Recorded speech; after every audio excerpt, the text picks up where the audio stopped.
Il faut que j'aille faire mes 8 000 pas, mais j'avais la sensation que j'avais besoin de le mériter. Du coup, je me suis dit, oh, ça fait 2 3 heures que tu postpones le fait de faire ton podcast. Alors, il est temps, on s'y remet. Salut à tous, c'est Aude. J'espère que vous allez bien et on se retrouve aujourd'hui pour un nouvel épisode de podcast. Le premier épisode officiel après mon expatriation à Bangkok. J'ai pas encore de setup. Pour l'instant, on est dans mon bureau. Je pense qu'on restera dans mon bureau pour les prochains épisodes de podcast. Mais j'aimerais bien quand même créer un petit endroit. Déjà, changer de siège, parce que là, je suis vraiment pas du tout sur un truc confortable. En soi, c'est vraiment pas la fin du monde. Mais voilà, si j'ai envie de faire des podcasts de qualité, j'ai quand même envie de me retrouver dans un espace que j'apprécie et dans lequel j'ai envie d'être. Je sais pas comment vous allez vous, mais moi je vais mieux. Si je dis pas de bêtises, la dernière vidéo que j'ai sortie, c'est sûr, je me plaignais comme jamais. Mais il me semble que le dernier podcast, je me plaignais aussi plutôt pas mal. Je crois que je parlais du fait d'avoir un changement de vie, que j'étais en train de vivre une transition, que c'était pas facile, que j'avais perdu le contrôle, etc. Et je voulais vous dire qu'officiellement, j'avais non pas repris tout le contrôle, mais j'avais quand même récupéré une grosse partie de mon contrôle. Ça a été hyper dur pour moi ces derniers jours en France, au-delà du fait qu'il y a eu des soucis personnels, mais que j'ai eu aussi à gérer tout le déménagement, l'état des lieux, ce genre de choses. Il y a eu aussi toute cette partie d'angoisse un petit peu de... Enfin, quand on vit un gros changement de vie, en gros, on se pose la question, est-ce que je suis pas en train de faire une merde, en fait? Est-ce que je suis pas en train de faire une erreur? Et quand bien même j'avais extrêmement envie de revoir mon conjoint et j'avais trop hâte de le voir, j'ai eu ce questionnement. Je me suis posé la question, mais Aude, est-ce que t'es pas en train de faire une grosse erreur? La réponse est non, parce que je suis très bien là où je suis. Si vous avez regardé le dernier épisode de podcast, je parlais du fait que j'avais toujours une boule dans le ventre, parce que j'avais peur, j'étais pas bien, mon conjoint me manquait en fait tout simplement, et parce que j'étais en train de vivre un gros changement de vie. Je vous annonce officiellement que la boule a complètement disparu. C'est vraiment complètement parti. Et c'est dingue à quel point le stress, l'angoisse, l'anxiété peut nous faire avoir des réflexions dans la tête, mais aussi, je pense, des réflexions en fait corporelles. Notre corps essaie tout simplement de faire passer un message. Donc bref, ce mal de ventre est complètement parti et je suis trop contente parce que vraiment, c'était pas agréable. J'avais du mal à dormir. Enfin bref, j'avais du mal à faire plein de choses. Donc tout ça, c'est complètement parti. Et pourquoi est-ce que je vous raconte ça? C'est qu'en fait, les derniers jours, comme je vous disais, ça a été très difficile pour moi parce que ça a été dur de laisser mes parents. Encore une fois, c'est la cinquième fois, je crois, qu'on se réexpatrie. Donc c'est dur à chaque fois de leur dire au revoir. C'est loin, la Thaïlande, même si ça se fait très facilement en avion. C'est extrêmement loin. Enfin, je ne sais pas pour ceux qui m'écoutent, qui ont déjà fait des grosses destinations comme celle-ci. Et encore, j'ai de la chance parce qu'il y a des Paris-Bangkok. Donc moi, je n'ai que 13 heures d'avion. Je pense même pas aux personnes qui vont jusqu'en Australie, à Bali, etc. Je sais que c'est pas du tout la même façon de faire et qu'on est vite sur 24 heures de voyage, en fait, alors que moi, j'en ai à peine 17 heures entre gros guillemets. Donc franchement, je suis très contente par rapport à ça. Et ouais, je me suis posé plein de questions, je me suis dit, ok, est-ce que je suis pas en train de faire une connerie, etc. Il y avait un petit peu toute cette angoisse autour du voyage, autour du fait de laisser mes parents, de laisser ma famille. Et c'est vrai que j'ai passé énormément de temps avec eux, énormément de temps là ces dernières semaines. J'ai vraiment profité à fond de mes neveux, de mes nièces, que j'ai pas forcément vu beaucoup ces dernières années, qui ont vachement grandi et avec qui aujourd'hui j'ai une relation qui est je ne vais pas dire que c'est une relation que j'apprécie plus parce que j'adorais quand ils étaient petits, mais là, on a presque une relation d'adulte en fait. Et il y a plein de choses qu'on peut se partager, etc. Ma petite nièce, elle a 11 ans. Et en fait, on commence à parler de choses. Je suis là, mais comment c'est possible, quoi? Il y a quelques années, tu ne savais pas parler. Comment est-ce qu'on a des conversations comme ça maintenant? Enfin, bref. Donc c'est vraiment hyper intéressant et c'est hyper enrichissant pour moi. Et voilà, j'ai eu ce doute un petit peu, mais vraiment tous mes doutes se sont envolés quand je suis arrivée ici parce que je sais que je suis au bon endroit pour la haute de maintenant, que je sais que c'est le bon moment pour moi d'être ici. Et j'ai aussi, je pense, ce petit côté de me dire que dans tous les cas, je rentre en fait au mois de juillet pour le mariage de ma meilleure amie. Si jamais, Pauline, tu passes par là, c'est parce que je sais que tu regardes et que tu écoutes un petit peu les épisodes de podcast.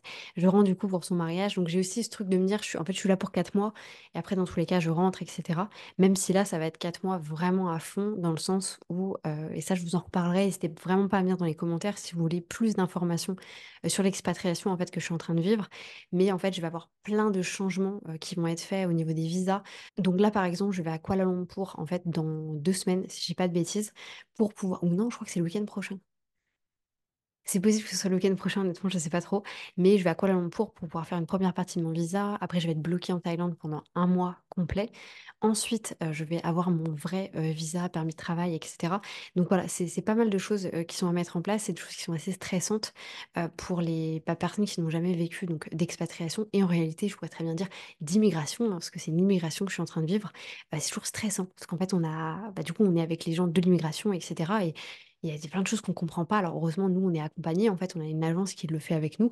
Parce que si moi, je devais faire les démarches par moi-même, ce serait même pas la peine. Enfin, je ne pourrais absolument pas faire ça. Donc voilà, très contente d'être vraiment suivie en fait sur cette partie-là. Mais c'est vrai que ça va me faire 4 mois en fait qui vont être assez importants et en fait assez chargés. Le but de ce podcast, c'était pas forcément de vous raconter ma vie. C'est pas, je suis pas forcément là pour ça. Mais j'avais envie de vous partager en fait une réflexion que j'ai eue récemment. Je m'en étais pas forcément rendu compte et puis après, comme d'habitude, hein, j'ai vu un Reels qui m'a fait prendre conscience de ça. C'était, je me souviens plus exactement qui faisait ce Reels-là, c'était, à mon avis, c'était une star de cinéma. Et bref, cette personne disait, on dit tout le temps que c'est pas la destination qui importe, mais c'est le chemin, c'est l'expérience qu'on est en train de vivre. Et lui, il n'était pas d'accord avec ça. Où il disait, c'est pas le chemin qui compte, c'est pas la destination qui compte, c'est la compagnie. En gros, c'est les gens qui sont avec nous pendant ce chemin-là vers cette destination. Et c'est vrai que moi, je parle beaucoup de chemin, de destination, etc. parce que je travaille beaucoup sur la vision, la mission des gens avec qui je travaille. Donc, c'est du vocabulaire qui revient énormément. Et en fait, ça m'a fait comme un coup quand il a dit ça parce que je me suis dit, mais en fait, c'est exactement ce que je suis en train de vivre maintenant. C'est que j'ai ma destination, j'étais en France, j'avais ma destination de venir ici. J'avais mon cheminement qui était important, c'est-à-dire mes derniers mois en France et mes premiers mois ici. Et en fait, j'ai appris beaucoup depuis quelques années, je dirais, à faire des choix quant aux personnes qui sont autour de moi et à qui je laisse en fait de la place vraiment très très proche. Et aujourd'hui, j'ai la chance de pouvoir presque dire que les personnes que j'ai autour de moi ne sont que des personnes qui sont des bonnes personnes pour moi. Alors je sais qu'on va se dire oui, mais normalement, tu ne devrais avoir que des bonnes personnes pour toi. Mais en fait, je pense qu'il y a des gens à des moments de nos vies, on les aime tellement que même s'il y a des côtés négatifs chez eux, je n'irai pas jusqu'à dire toxiques, mais on les garde quand même parce qu'on se dit mais j'ai besoin de ces personnes-là parce qu'elles m'apportent quand même quelque chose et j'arrive pas en fait forcément à tourner la page. Mais ça, c'est vraiment infime. Si aujourd'hui, enfin, moi, je peux les compter même pas sur les doigts d'une main, si vous voulez, ces personnes-là que j'apprécie, mais où j'ai une partie de moi qui me dit quand même, ok, est-ce que vraiment, vraiment, on est là pour le long run? Est-ce que vraiment, vraiment, on va aller là très, très loin? Je ne sais pas. Alors qu'il y a d'autres personnes où je sais fondamentalement qu'elles seront là et qu'elles vont être là, en fait, jusqu'à la fin des temps. Donc, bien entendu, il y a mon conjoint. Au-delà de ça, il y a ma famille, ce genre de choses. Voilà, toutes les personnes qui sont vraiment dans le lien du sang, entre gros guillemets. Et en fait, je me suis rendu compte avec ces derniers moments et aussi le fait, forcément, que j'ai participé au mariage d'une de mes autres meilleures copines au mois de mars, c'est qu'il y a des gens qui sont aujourd'hui dans ma vie, qui sont là depuis plus de 10 ans. Et en fait, ces gens-là ont l'impression de me connaître, de savoir qui je suis. Et en fait, ce qui est dingue, c'est qu'ils ont vu leur 4, 5 ou même 6 versions de moi différentes. Parce que si je me regarde, donc là je vais avoir 32 ans quand j'avais 22 ans, je n'ai rien à voir avec la personne que je suis aujourd'hui. Absolument, absolument rien. Et en fait, en ayant cette réflexion, je me suis dit, mais moi, j'ai pas l'impression que les gens en face de moi ont changé. Genre, si je prends mes deux meilleures copines, ce sont les mêmes depuis il y a 10 ans, alors qu'en fait, pas du tout, elles ont complètement changé. Mais en fait, quand on a des personnes, et c'est la même chose d'ailleurs avec ses parents, je pense avec voilà, ses neveux et nièces, ses frères et sœurs, c'est que c'est tellement des liens qui sont puissants qu'on n'a pas cette sensation en fait de changement.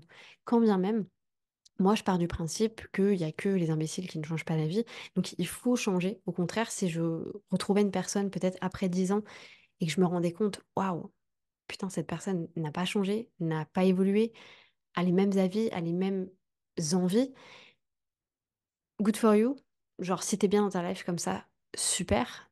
Mais ouais, je pense que l'évolution fait vraiment partie du cycle naturel et les expériences qu'on peut avoir, etc., nous fait grandir.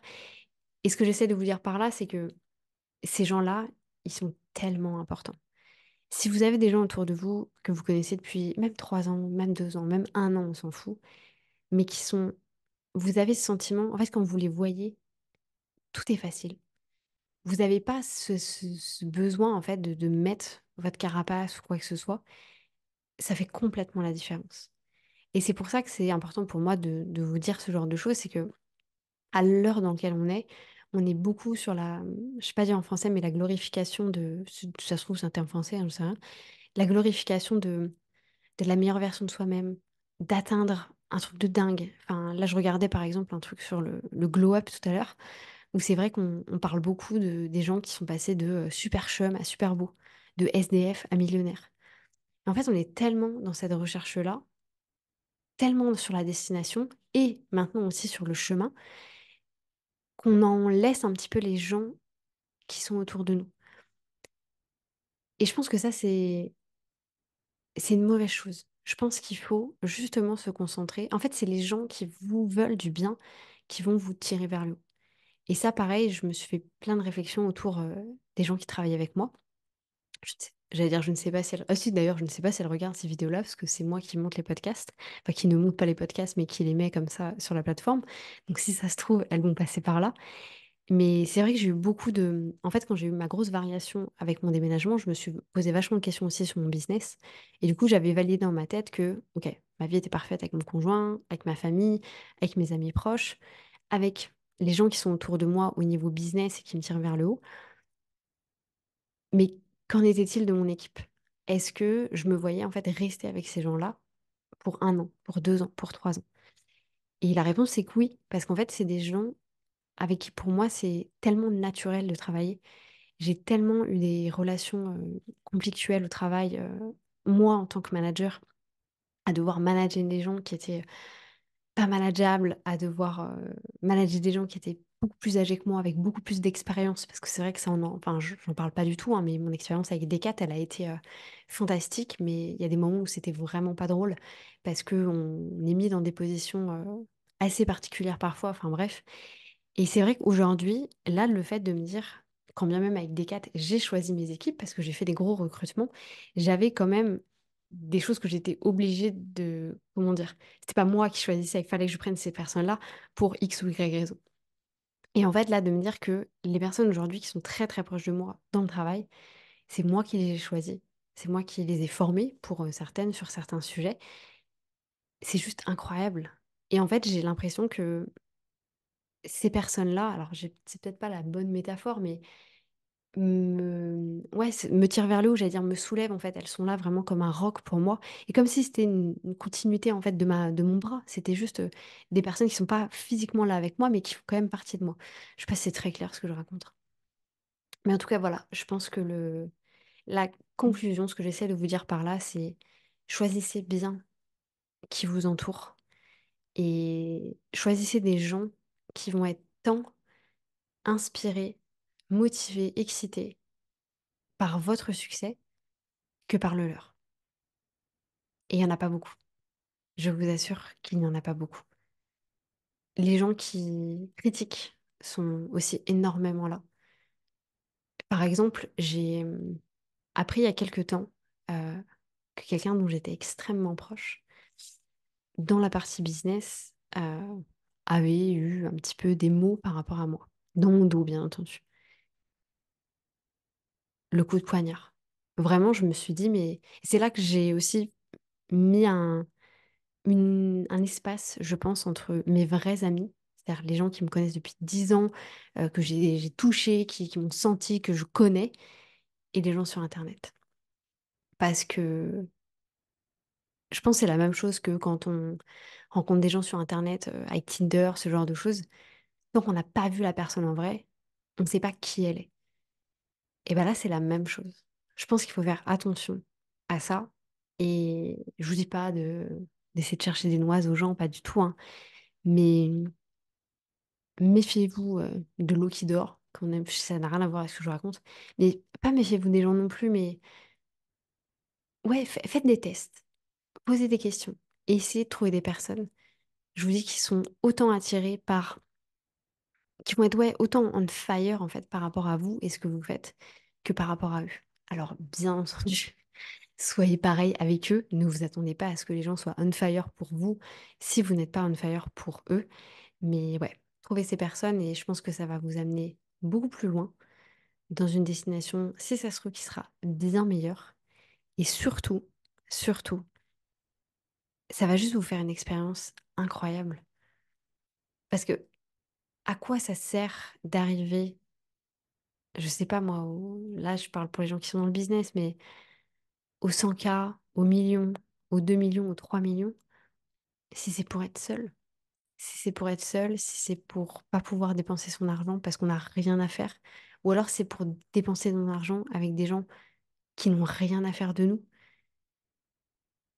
Gardez ces gens qui sont proches, qui ont une compréhension de ce que vous faites, bien entendu, qui n'ont pas de jugement, mais qui surtout ont été là aussi quand ça n'allait pas, qui sont là quand ça va, mais qui sont là aussi quand ça va pas. Je repense à une influe entrepreneur, dont je ne citerai pas le nom, qui expliquait qu'elle avait énormément de mal à trouver quelqu'un pour partager sa vie. Parce qu'aujourd'hui, c'est quelqu'un qui gagne extrêmement bien sa vie. C'est quelqu'un qui est beaucoup, beaucoup sur les réseaux. Et aujourd'hui, par exemple, elle le dit ouvertement, elle ne pourrait pas sortir avec quelqu'un de français parce qu'elle ne se voit pas avoir quelqu'un qui regarde ses vidéos, ce genre de choses. Elle ne se voit pas avoir quelqu'un non plus qui potentiellement peut juger un petit peu ce qu'elle fait. Et surtout, bah ça, il y a un problème avec ça, enfin en France et dans d'autres pays sans doute, mais on ne le sait pas. Le tabou sur l'argent, c'est quelqu'un qui gagne beaucoup d'argent, donc c'est aussi difficile. Il y a plein d'hommes qui ne veulent pas du tout être avec des femmes qui ont plus d'argent qu'eux, qui gagnent mieux leur vie, etc. Bon là, je m'emporte un petit peu dans ce que je vous raconte, mais ce que je veux vous dire par là, c'est que gardez les personnes qui sont près de vous quand vous êtes dans la merde et faites attention aux personnes qui arrivent quand tout commence à aller bien. C'était tout pour moi. Je vous laisse là-dessus. Je vous souhaite une bonne journée, une bonne matinée, une bonne soirée. Peu importe quand est-ce que vous allez écouter cet épisode de podcast. Et je vous dis à bientôt pour un nouveau podcast.